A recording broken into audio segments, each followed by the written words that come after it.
الشيطان الرجيم بسم الله الرحمن الرحيم اقرأ باسم ربك الذي خلق خلق الإنسان من علق اقرأ وربك الأكرم الذي علم بالقلم علم الإنسان ما لم يعلم صدق الله العظيم اللهم صل على سيدنا محمد وعلى آل سيدنا محمد وبارك وسلم عليه اللهم صل على سيدنا محمد وعلى آل سيدنا محمد وبارك وسلم عليه اللهم صل على سيدنا محمد وعلى آل سيدنا محمد وبارك وسلم عليه۔ اللہ جل جلالہ کا جتنا شکر ادا کیا جائے کم ہے کہ اللہ نے ہمیں دین کا علم حاصل کرنے کی توفیق عطا فرمائی۔ حدیث میں آتا ہے آپ علیہ الصلوۃ والسلام ایک مرتبہ تشریف لائے، مسجد نبوی کے اندر دو قسم کے حلقے بنے ہوئے تھے، دو قسم کی جماعتیں بیٹھی ہوئی تھی۔ ایک جماعت وہ تھی جو ذکر کر رہی تھی اور دوسری جماعت وہ تھی جو علم دین کو حاصل کرنے کے لیے آپس میں مذاکرہ کر رہے تھے، دین کے احکام و مسائل ایک دوسرے سے سیکھ رہے تھے۔ آپ علیہ الصلوۃ والسلام دینی علم حاصل کرنے والوں کے حلقے میں آ کر بیٹھے اور فرمایا اللہ نے مجھے جبریل امین کے ذریعے حکم دیا ہے کہ میں اس حلقے میں بیٹھوں، اس جماعت کے ساتھ بیٹھوں بجائے دوسری جماعت کے۔ ان کی اپنی فضیلت ہے، ذکر کی فضیلت سے انکار ممکن نہیں ہے، اس کی فضیلت اپنی جگہ ہے، لیکن آپ صلی اللہ علیہ وسلم نے دینی علم حاصل کرنے کے فضائل کو بیان کرنے کے لیے، اس بات کی ترغیب دلانے کے لیے علم حاصل کرنا کتنا ضروری ہے خود اپنی شمولیت اس دوسری جماعت کے ساتھ فرمائی۔ اس سے پتہ یہ چلتا ہے کہ اللہ بھی یہ چاہتے ہیں کہ انسان دینی علم سے آراستہ و پیراستہ ہو۔ چنانچہ آپ دیکھیے جو پہلی وحی نازل ہوئی ہے آپ صلی اللہ علیہ وسلم پر، جو پہلی وحی نازل ہوئی ہے وہ اقرأ باسم ربک الذی خلق کے الفاظ سے نازل ہوئی ہے۔ حالانکہ انسانی ذہن کے اندر یہ بات آتی ہے کہ اسلام کا پہلا عقیدہ توحید ہے، تو ہونا تو یہ چاہیے کہ عقیدہ توحید کے اوپر آیات نازل ہوتی، سورۃ اخلاص نازل ہوتی، قل هو اللہ احد کہا جاتا، لیکن پہلی وحی جو نازل ہوئی ہے وہ سورۃ علق کی ابتدائی آیات نازل ہوئی ہیں، اقرأ باسم ربک الذی خلق۔ پڑھیے، معلوم ہوا کہ پڑھنا اور علم حاصل کرنا یہ انسان کے لیے عقیدہ ایمان، عقیدہ توحید، یہ ساری چیزیں تب انسان کے اندر آ سکتی جب انسان کے اندر اللہ اور اللہ کے رسول صلی اللہ علیہ وسلم کا تعارف اور ان کا علم موجود ہو۔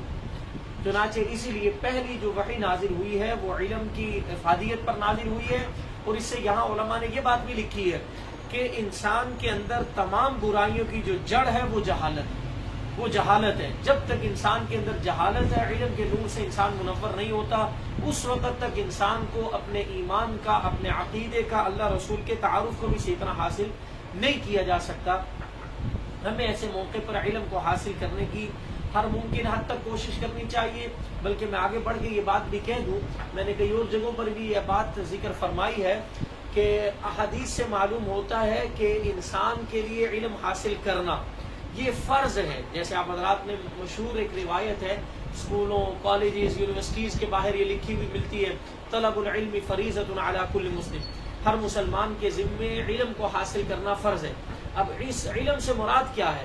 ہمارے عموماً سمجھا یہ جاتا ہے کہ اس علم سے مراد ہے میٹرک کرنا، ایف اے کرنا، بی اے کرنا، اور جو ہے نا وہ سائنس کی تعلیم حاصل کرنا۔ اس کی افادیت سے انکار ممکن نہیں ہے، میں اس کی افادیت سے انکار نہیں کر رہا، میں یہ نہیں کہہ رہا کہ علم حاصل کرنے سے مراد یہ نہیں ہے کہ آپ میٹرک نہ کریں، آپ ایف اے نہ کریں، یا بی اے نہ کریں، آپ گریجویشن نہ کریں، یا ایم اے، ایم فل اور پی ایچ ڈی تک تعلیم حاصل نہ کریں۔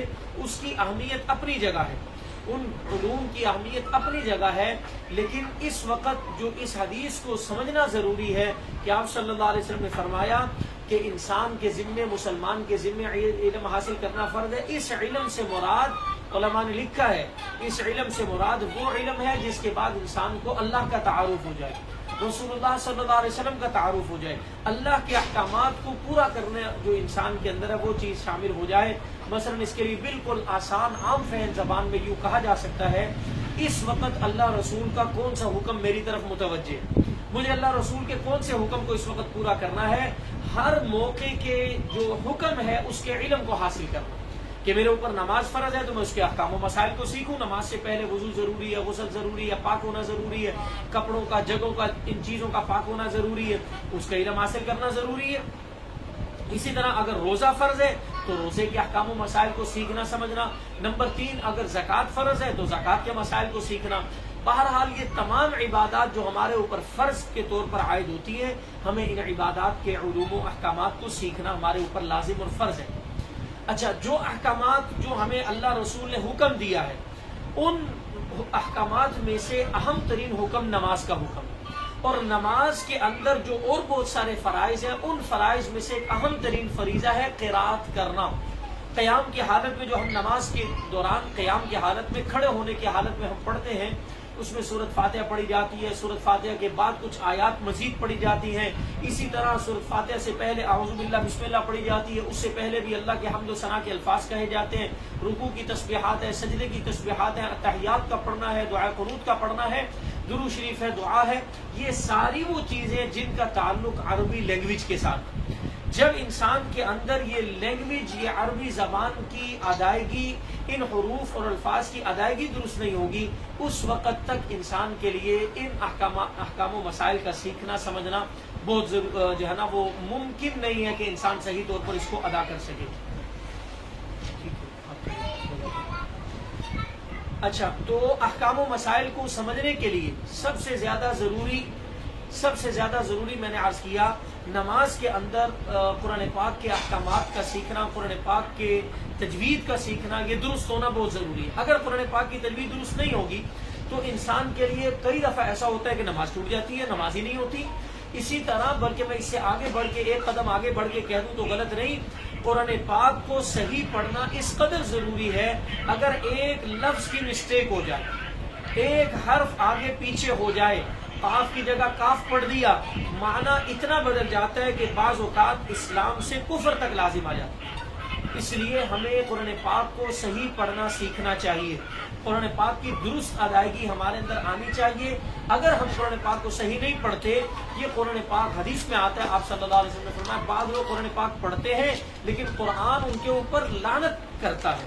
رب قارئ والقرآن یلعنہ، بہت سارے ایسے ہیں قاری قرآن پاک پڑھنے والے لیکن قرآن ان کے اوپر لعنت بھیجتا ہے. اس لیے قرآن پاک کا حق یہ بنتا ہے کہ اس کو صحیح تلفظ کے ساتھ پڑھا جائے، صحیح انداز کے ساتھ پڑھا جائے. آج کی تعارفی کلاس کے اندر کہ ہمیں قرآن پاک پڑھتے ہوئے کن چیزوں کا خیال رکھنا چاہیے، کن چیزوں کو مد نظر رکھنا چاہیے، اس پر تفصیلی باتیں انشاءاللہ آئندہ دنوں میں ہوتی رہیں گی، آپ کے سامنے تفصیلات آتی رہیں گی. آج چند ضروری باتوں کو سمجھ لیجیے. قرآن پاک کو تجوید کے ساتھ پڑھنا کیوں ضروری ہے؟ یہ تجوید کے کورس کا آغاز کیوں کیا گیا ہے؟ اس لیے کہ اللہ جل جلالہ خود اپنے کلام پاک میں ارشاد فرماتے ہیں، اعوذ باللہ من الشیطان الرجیم، فرمایا وَرَتِّلِ الْقُرْآنَ تَرْتِيلًا، قرآن پاک کو ترتیل کے ساتھ پڑھو، ٹھہر کر پڑھو. اس آیت کی تشریح میں بے شمار مفسرین نے بہت ساری باتیں لکھی ہیں. قرآن پاک کا حق یہ بنتا ہے، پہلا حق یہ ہے کہ قرآن پاک کی تلاوت ٹھیک کی جائے، قرآن پاک کے الفاظ کو صحیح پڑھا جائے. میں اس کی ایک عام مثال دیتا ہوں. ایک جگہ ہمارے عالم ہیں، وہ بیان فرما رہے تھے اور بیان کے درمیان میں انہوں نے دیکھا کہ جیسے بعض اوقات لوگ اہم باتیں نوٹ کر رہے ہوتے ہیں، تو کچھ نوجوان سامنے بیٹھے، ان کی بیان کی باتوں کو، ان کی تقریر کے کچھ اہم نکات لکھ رہے تھے. ان نے ان لکھنے والوں میں سے ایک نوجوان سے پوچھا کہ بھئی کیا کر رہے ہیں آپ کیا کر رہے ہیں؟ اس نے کہا حضرت میں آپ کی باتوں کے نوٹس لکھ رہا ہوں. حضرت نے فرمایا بھئی نوٹس اور نوٹس میں فرق ہوتا ہے. نوٹس لینا تو جو ہے نا وہ ان کا پولیس والوں کا کام ہے، تھانے والوں کا کام ہے. کسی نے غلط حرکت کی ہے تو اس پر نوٹس لیا جائے. لیکن جو لکھنے کی نکات لکھے جاتے ہیں انہیں نوٹس نہیں کہا جاتا، انہیں نوٹس کہا جاتا ہے. انگلش زبان کے اندر بھی نوٹس اور نوٹس کے اندر اتنا فرق آ جاتا ہے، الفاظ کی ادائیگی کے اندر اتنا فرق آ جاتا ہے کہ دونوں لفظوں کا معنی الگ الگ ہو جاتا ہے. اسی طرح عربی لینگویج کے اندر، عربی زبان کے اندر بھی ہمیں ان چیزوں کا خیال کرنا چاہیے کہ قرآن پاک کو پڑھتے ہوئے مختلف حروف اور مختلف الفاظ ایسے نہ پڑھے جائیں کہ جن سے معنی قرآن پاک کا بدل جائے. میں اس کی عام فہم مثال دیتا ہوں. ہم قرآن پاک کے بالکل شروع میں پڑھتے ہیں الحمدللہ رب العالمین، سورۃ فاتحہ کی پہلی آیت ہے، اس میں ہم پڑھتے ہیں الحمدللہ رب العالمین. ہاں کو درست سے نکالنا اس قدر ضروری ہے. الحمدللہ کا معنی ہے تمام تعریفیں اللہ کے لیے، تمام اچھائیاں، تمام خوبیاں اللہ کے لیے. اور اگر ہم اس ہا کی بجائے ہا نکال دیں، جو حمزہ والا ہا ہوتا ہے، ہا نکال دیا جائے اگر، تو اس کا الحمدللہ کا معنی بعض لغات کے اندر دیکھا جائے تو یہ نکلتا ہے نعوذ باللہ، تمام برائیاں نعوذ باللہ اللہ کے، کتنا معنی بدل جاتا ہے۔ اس لیے قرآن پاک کے پڑھتے ہوئے الفاظ کی ادائیگی بالکل درست ہونی چاہیے، اس بات کو ضرور سمجھنا چاہیے، یہ قرآن پاک کا حق بنتا ہے۔ قرآن پاک کے بے شمار حقوق ہیں، اگر میں اس کی تفصیلات میں جاؤں تو بہت سارے ہیں، لیکن میں موٹے موٹے 5 حقوق آپ کے سامنے پہلی کلاس میں آج عرض کر دیتا ہوں۔ قرآن پاک کے 5 حقوق ہیں، جیسے ہم انسانوں کے حقوق ہیں، جیسے جانوروں کے حقوق ہیں، اسلام ہر چیز کے حقوق کو بتاتا ہے، اسی طرح قرآن پاک کے حقوق بھی قرآن و سنت میں جو بیان کیے گئے ہیں علماء نے لکھے، ان میں سے 5 موٹے موٹے بڑے بڑے حق ہیں قرآن پاک کے۔ قرآن پاک کا پہلا حق یہ ہے، اللہ کے کلام قرآن کا پہلا حق یہ ہے کہ اس پر عقیدہ اور ایمان رکھا جائے۔ عقیدہ اور ایمان کیا رکھنا ہے؟ یہ اللہ کا کلام ہے، اللہ کی صفت ہے، اللہ کے اندر سے نکلا ہوا کلام ہے، یہ اللہ کی مخلوق نہیں ہے۔ قرآن پاک کا پہلا حق یہ بنتا ہے کہ اس پر ایمان لایا جائے، یہ اللہ کا کلام ہے، اس کے اندر ذرہ برابر بھی غلطی کی گنجائش ہی نہیں ہے، لا ریب فیہ، اس کے اندر شک بھی نہیں کیا جا سکتا، یہ اللہ کا کلام ہے۔ سب سے پہلے اس پر عقیدہ اور ایمان رکھنا کہ یہ خالق کا کلام ہے، ہر قسم کی غلطی سے مبرہ ہے، منزہ ہے، اس کے اندر کسی قسم کی کوئی غلطی موجود نہیں ہے، اور یہ اللہ کی آخری کتاب ہے، اللہ کا آخری کلام ہے۔ اس سے پہلے بھی اللہ نے اپنے کتابیں نازل فرمائی، لیکن آخری کتاب قرآن پاک ہے۔ پہلا حق تو قرآن کا یہ ہے۔ قرآن پاک کا دوسرا حق کیا ہے؟ دوسرا حق کیا ہے کہ قرآن پاک کو صحیح تلفظ کے ساتھ اس کی تلاوت کی جائے۔ آج بہت بڑا فتنہ ہے ہمارے بہت سارے معاشروں کے اندر، فتنوں کے اندر ایک فتنہ یہ بھی ہے، کچھ لوگ یہ کہتے ہیں، کل بھی میں ایک جگہ درس کے لیے گیا تو کچھ ایک صاحب نے سوال کیا کہ جی آج بعض پڑھے لکھے لوگ لبرل قسم کے اور ماڈرن قسم کے اپنے آپ کو بڑا پڑھا لکھا سمجھنے والے لوگوں کی طرف سے یہ اشکال سامنے آتا ہے کہ جی قرآن پاک کو بغیر سمجھے پڑھنے کا کوئی فائدہ نہیں، سمجھ کر پڑھے تو فائدہ ہے، عمل کرے تو فائدہ ہے، صرف طوطے کی طرح رٹنے کا کوئی فائدہ نہیں ہے۔ میں نے ان سے بھی عرض کیا، آپ سے بھی عرض کرتا ہوں، یاد رکھیے قرآن پاک کے صرف الفاظ کی تلاوت کرنا، قرآن پاک کے صرف حروف کو پڑھنا، قرآن کے صرف الفاظ کی تلاوت کرنا، اللہ کی قسم یہ بہت بڑی عبادت ہے۔ یہ میں صرف اپنی طرف سے بات نہیں کر رہا، یہ قرآن و سنت سے ثابت ہے باقاعدہ، صرف الفاظ قرآن کو پڑھنا۔ علماء نے لکھا ہے 21ویں سپارے کی پہلی آیت ذرا دیکھیے، اللہ فرماتے ہیں اور اپنے نبی صلی اللہ علیہ وسلم کو حکم دے کے اللہ کہتے ہیں اتل ما اوحی الیک من الکتاب، فرمایا اس کتاب کی تلاوت کیجیے جو ہم نے آپ کی طرف نازل کی ہے۔ اللہ خود کہہ رہے تلاوت کرنے کا اللہ حکم دے رہے، سمجھ کر پڑھا جائے بہت اچھی بات ہے، لیکن اگر سمجھ نہ بھی آئے تب بھی اس کی تلاوت کریں، اور اس کی تلاوت کا نقد فائدہ کیا ہے؟ یاد رکھیے بعض لوگ جب اشکال کرتے ہیں کہ قرآن پاک کو زبانی جو ہے نا دیکھ کر پڑھنے کا کوئی فائدہ نہیں ہے، جب تک ہم ترجمہ نہ پڑھیں، جب تک ہم اس کے روح کو نہ سمجھیں، اس پر عمل نہ کریں۔ یقیناً قرآن پاک کو سمجھ کر پڑھنا، اس پر عمل کرنا نور علی نور ہے، بہت اچھی بات ہے، ضرور ہونا چاہیے۔ اصل کامیابی انسان کی تبھی ممکن ہے کہ جب انسان قرآن کو سمجھ کر پڑھے، اس پر عمل بھی کرے، لیکن اس ساری تفصیل کے ساتھ یہ سمجھنا کہ صرف الفاظ قرآن کو پڑھنے کا، تلاوت قرآن کرنے کا، یا صرف قرآن پاک کو زبانی یاد کرنے کا کوئی فائدہ نہیں ہے، یہ جملہ بالکل غلط ہے، یہ بات بالکل غلط ہے، یہ معنی بالکل غلط ہے، یہ تعبیر بالکل غلط ہے، ہمیں اس سے بچنا چاہیے۔ صرف قرآن پاک کے الفاظ پڑھنے کا بھی فائدہ ہے۔ میں 2-3 موٹے موٹے فائدے آپ سے عرض کرتا ہوں، صرف اپنے گھر سے نہیں، آقا صلی اللہ علیہ وسلم کے فرامین سے۔ مشہور روایت ہے، آپ نے سنا ہے، بچوں کو بچپن سے یاد کروائی جاتی ہے، آپ صلی اللہ علیہ وسلم نے فرمایا کہ انسان جب قرآن پاک کی تلاوت کرتا ہے، ایک حرف پڑھنے پر اللہ جل جلالہ اسے 10 نیکیاں عطا فرماتے ہیں، 10 نیکیاں عطا فرماتے ہیں۔ اور اس حدیث کے اندر جو مثال آپ صلی اللہ علیہ وسلم نے بیان فرمائی، ذرا دیکھیے ذرا بلاغت اور فصاحت کیا خوبصورت ہے آپ صلی اللہ علیہ وسلم کی۔ فرمایا میں یہ نہیں کہتا کہ الف لام میم، الف لام اور میم یہ جو ہے نا وہ ایک حرف ہے، نہیں، فرمایا الف الگ حرف ہے، لام الگ حرف ہے، میم الگ حرف ہے، 3 حرفوں کی مثال دی ہے۔ الف پڑھنے پر بھی 10 نیکیاں ہیں، لام پڑھنے پر بھی 10 نیکیاں ہیں، اور میم پڑھنے پر بھی 10 نیکیاں ہیں۔ ہر حرف کی تلاوت پر آقا صلی اللہ علیہ وسلم نے بشارت سنائی کہ 10 نیکیاں ملیں گی۔ آپ صلی اللہ علیہ وسلم اس پر باقاعدہ بشارت سنا رہے ہیں، ہر حرف کے پڑھنے پر 10 نیکیاں ملتی ہیں۔ آپ علیہ الصلوۃ والسلام نے باقاعدہ اپنی امت کو اس کی ترغیب دی ہے، بلکہ میں اگلی بات بھی کہہ دوں تو غلط نہیں۔ علماء نے عجیب بات لکھی ہے اس حدیث کی تشریح میں، فرمایا کہ آپ صلی اللہ علیہ وسلم نے جس لفظ کی مثال دی ہے، الف لام میم یہ حروف مقطعات میں سے، حروف مقطعات میں سے الف لام میم۔ حروف مقطعات ان حروف کو کہا جاتا ہے جسے کاٹ کاٹ کر علیحدہ علیحدہ حرف کے نام کو پڑھا جاتا ہے، حرف کی آواز کو نہیں نکالا جاتا۔ آگے تفصیلات آئیں گی، میں انشاءاللہ آئندہ بتاؤں گا آپ کو۔ حروف مقطعات میں حرف کی شکل کی نام کو پڑھا جاتا ہے، حرف کی آواز کو نہیں نکالا جاتا۔ الف لام میم یہ حروف مقطعات میں سے، اور تمام مفسرین، آپ تفسیر کی کتابوں کو اٹھائیے تو آپ کو پتہ چلے گا، تمام مفسرین نے لکھا ہے حروف مقطعات کا معنی کسی کو نہیں پتا۔ آپ قرآن پاک کی سورہ بقرہ کی ابتدائی آیات میں سے وہ آیت بھی ہے، اللہ فرماتے ہیں هو الذی انزل علیک الکتاب منہ آیات محکمات ہن ام الکتاب واخر متشابہات۔ ہم نے جو قرآن نبی اکرم صلی اللہ علیہ وسلم پہ نازل کیا ہے، جو کتاب نازل کی ہے، اس کے اندر دو قسم کی آیات ہیں، بعض آیات محکمات ہیں، بعض آیات متشابہات ہیں۔ محکمات وہ آیات ہیں جن کا معنی، مفہوم، تفسیر، تشریح آپ صلی اللہ علیہ وسلم کو بتا دی گئی، آپ علیہ السلام نے صحابہ کے ذریعے امت میں منتقل فرما دی۔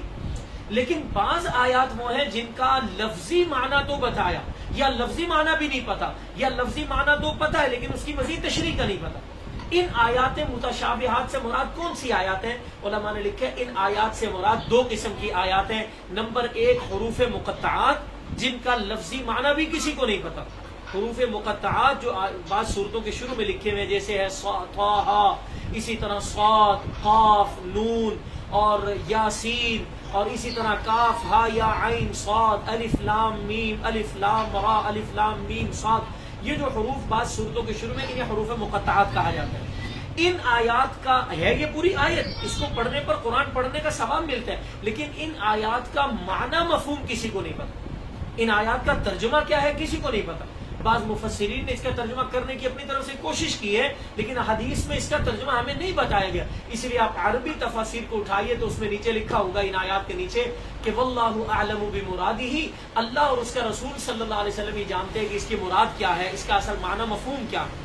یہ اللہ رسول کے درمیان میں آپس میں کچھ راز کی باتیں، کچھ اشارات ہیں۔ بہرحال آپ صلی اللہ علیہ وسلم نے جب ہمیں یہ سمجھایا ایک حرف پڑھنے پر 10 نیکیاں ملتی ہیں، اس وقت آپ صلی اللہ علیہ وسلم نے قرآن پاک کی اس آیات کا انتخاب فرمایا کہ جن آیتوں کا ترجمہ کسی کو نہیں آتا۔ معلوم ہوا کہ وہ آیتیں جن کا ترجمہ کسی کو نہیں آتا، ان آیتوں کو بھی ایک حرف پڑھنے پر 10 نیکیاں ملتی ہیں، تو وہ آیات جن کا ترجمہ پتا ہے ان کو پڑھنے پر بھی یہ نیکیاں ملیں گی۔ تو معلوم ہوا قرآن پاک کی تلاوت کرنے پر بھی اجر و ثواب ہے۔ دوسری حدیث میں آتا ہے آپ صلی اللہ علیہ وسلم نے ایک موقع پر صحابہ سے فرمایا، اے میرے صحابہ، دلوں کو بھی زنگ لگ جاتا ہے جیسے لوہے کو پانی لگنے سے زنگ لگتا ہے۔ ان القلوب تصدع کما یصدع الماء الحدید او کما قال علیہ الصلوۃ والسلام، فرمایا دلوں کو زنگ لگ جاتا ہے جیسے لوہے کو پانی لگنے سے زنگ لگتا ہے، دلوں کو بھی گناہ کر کر کے زنگ لگ جاتا ہے۔ صحابہ کرام نے عرض کیا وما جلاؤھا یا رسول اللہ صلی اللہ علیہ وسلم، یا رسول اللہ صلی اللہ علیہ وسلم، دلوں کے زنگ کو دور کرنے والی کیا چیز ہے، اس کا ریگ مار کیا ہے، ہم دل کا زنگ دور کیسے کر سکتے ہیں؟ آپ علیہ الصلوۃ والسلام نے فرمایا بتلاوت القرآن وکثرت ذکر الموت، قرآن پاک کے الفاظ کی تلاوت اور موت کو یاد کرنا۔ اس سے معلوم ہوا قرآن پاک کا نقد فائدہ تلاوت قرآن کا۔ جو لوگ کہتے ہیں کوئی فائدہ نہیں ہے، وہ بات یہ کان کھول کے سن لے۔ آپ صلی اللہ علیہ وسلم فرما رہے ہیں کہ تلاوت قرآن کا نقد فائدہ کیا ہے کہ دل کا زنگ اتر جاتا ہے۔ اور دل کا زنگ کیسے چڑھتا ہے، اس کے اوپر آپ نے اگر دیکھنا ہو تو بڑی تفصیلی روایات ہے، میں ایک چھوٹی سی روایت کی طرف اشارہ کرتا چلوں۔ آپ صلی اللہ علیہ وسلم نے فرمایا جب بندہ گناہ کرتا ہے، دل پر، انسان کے دل پر کالا سیاہ نقطہ لگ جاتا ہے۔ اگر بندہ توبہ نہ کرے، دوسرا گناہ کر لے تو دوسرا نقطہ لگ جاتا ہے، تیسرا گناہ کرے تیسرا کالا دھبا لگ جاتا ہے۔ اگر انسان توبہ نہ کرے، گناہ کرتا رہے کرتا رہے کرتا رہے، وہ پورا دل انسان کا گناہوں سے کی وجہ سے کالا سیاہ ہو جاتا ہے، اور بعض اوقات اللہ حفاظت فرمائے ایسا دل کالا ہو جاتا ہے، اللہ کی طرف سے دل پر مہر لگ جاتی ہے، جسے اللہ فرماتے ہیں ختم اللہ علی قلوبہم، اللہ نے ان کے دلوں پر پھر ایسی مہر لگا دی کہ اب انہیں ہدایت کی نہ کوئی بات ان کے دل پر اثر کرتی ہے، نہ ان کے کان ہدایت کی بات کو سنتے ہیں، نہ آنکھیں ہدایت کی بات کو دیکھتی ہیں۔ اللہ ایسی سخت دلی سے ہماری حفاظت فرمائے۔ تو اس سے ایک اور بات بھی پتہ چلی، ضمن میں عرض کر دوں، یاد رکھیے بار بار توبہ کرنے سے کیا ہوتا ہے، دل کا زنگ دور ہو جاتا ہے۔ بعض لوگ کہتے ہیں بار بار توبہ کرنے کا کیا فائدہ ہو جی، ہم نے پھر گناہ کر لینے، توبہ کر کے پھر دوبارہ گناہ کرنے کیا فائدہ؟ اس حدیث سے پتہ چل رہا ہے فائدہ کیا ہوتا ہے کہ اگر انسان نے گناہ کیے، دل کے اوپر کالے رنگ کے سیاہ داغ پڑ گئے، دھبے لگ گئے، توبہ کر لے وہ داغ دھل جاتے ہیں، دوبارہ دل پاک صاف ہو جاتا ہے۔ پھر دوبارہ انسان سے اگر گناہ ہو گیا پھر دوبارہ انسان توبہ کر لے پھر وہ داغ صاف ہو جاتے ہیں. اگر توبہ نہ کی جائے تو وہ پورا دل داغوں سے بھر جاتا ہے اور ایک وقت آتا ہے کہ انسان کا دل سخت ہو جاتا ہے, دل کے اوپر مہر لگ جاتی ہے. اللہ ایسے وقت سے ہماری حفاظت فرمائے. بہرحال تلاوت قرآن کا نقد فائدہ یہ ہوتا ہے کہ انسان کے دل کا زنگ اتر جاتا ہے, دل کا زنگ اتر جاتا ہے اور انسان کے لیے جو ہے نا وہ اللہ کی طرف رجوع کرنا, ہدایت کی بات کو لینا اور اس کو اپنے دلوں کے اندر اثر انداز کرنا یہ آسان ہو جاتا ہے. تو قرآن پاک کا پہلا حق میں نے عرض کیا کہ اس پر ایمان لانا. قرآن پاک کا دوسرا حق ہے کہ اس کی تلاوت کرنا. تلاوت کا نقد فائدہ یہ کہ دل کا زنگ دور ہوتا ہے, آخرت میں ایک حرف پڑھنے پر 10 نیکیاں عطا اللہ فرماتے ہیں. تیسرا حق قرآن پاک کا یہ ہے, پہلا حق تو بہت سارے لوگ ادا کر رہے ہیں الحمدللہ کہ قرآن پاک کے اوپر ایمان لا چکے ہیں. دوسرے حق کے اندر بھی ہماری بہت کمی کوتاہی ہوتی ہے. دوسرے حق کو بھی ادا کرنے میں ہم سے بہت ساری کمی کوتاہی ہوتی ہے کہ ہم تلاوت قرآن کا اہتمام نہیں کرتے. یاد رکھیے قرآن پاک کی تلاوت کا اہتمام اس قدر ضروری ہے. بعض علماء نے لکھا ہے کہ پورے سال میں 12 مرتبہ قرآن پاک کو تلاوت کے ساتھ مکمل کرنا یہ قرآن پاک کی تلاوت کا اعلیٰ ترین درجہ ہے. دوسرا درجہ یہ ہے کہ پورے سال میں کم از کم یعنی مہینے میں بندہ ایک دفعہ پڑھے, روزانہ ایک سپارہ پڑھے, 30 دن مہینے میں ہوتے ہیں تو 30 دنوں میں قرآن پاک مکمل ہو جائے گا, سال میں 12 قرآن مکمل ہو جائیں گی.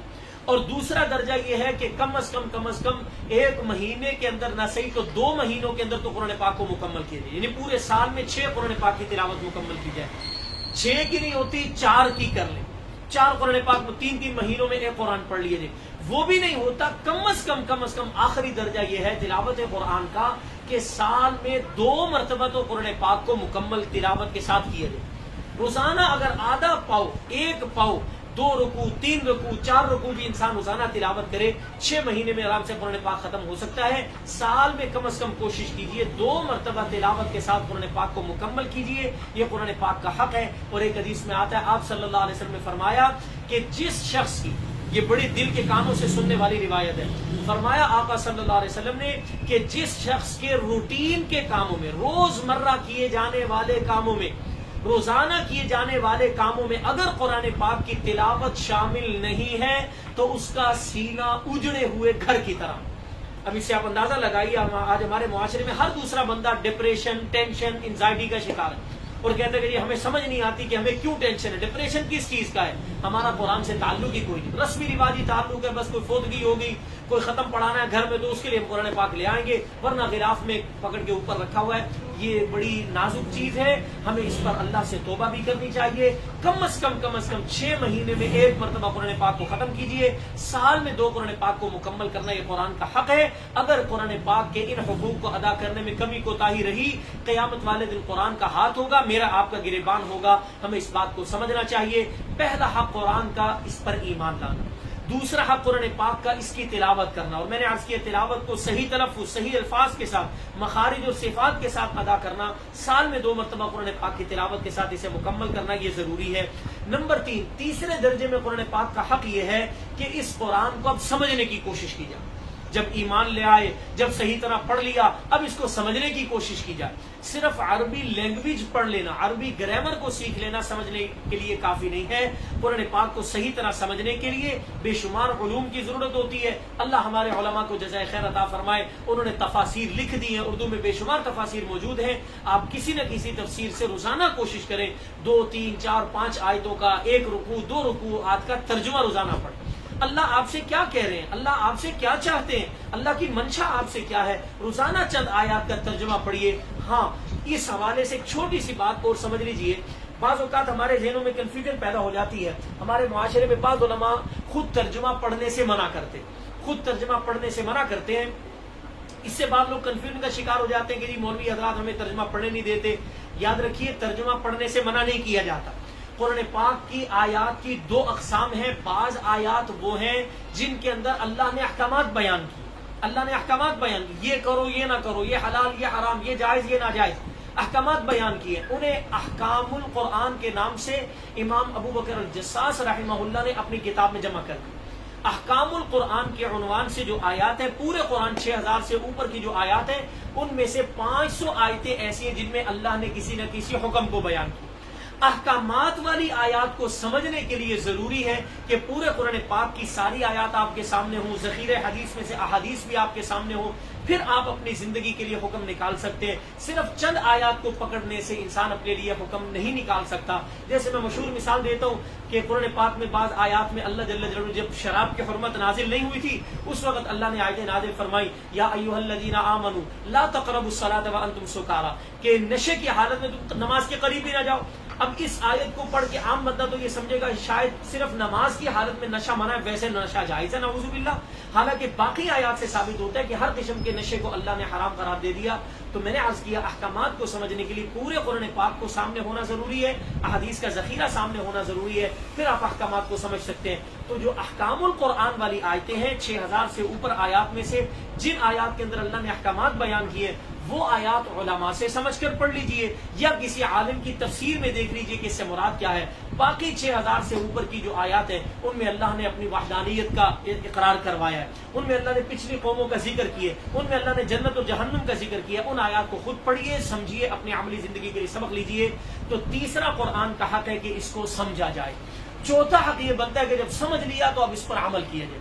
جو قرآن کی آیت سامنے آئے، اس کا حکم سامنے آئے، اس کا ترجمہ سامنے آئے، اب اس پر عمل کی کوشش کی جائے کہ اللہ جو آپ نے مجھے حکم دیا اب میں فوراً اس پر عمل کے لیے تیار ہوں۔ اللہ کو اپنی طلب دکھانا کہ اللہ جو آپ مجھے حکم دے رہے ہیں میں فوراً اس پر عمل کرنے کے لیے تیار ہوں۔ اس پر بھی میرے سامنے بے شمار آیات ہیں، واقعات ہیں، میں اس کو نہیں لارا سامنے اسکپ کر رہا ہوں چونکہ وقت ہمارے پاس کم ہے۔ چند منٹوں میں پانچواں اور آخری حق سمجھ لیجیے۔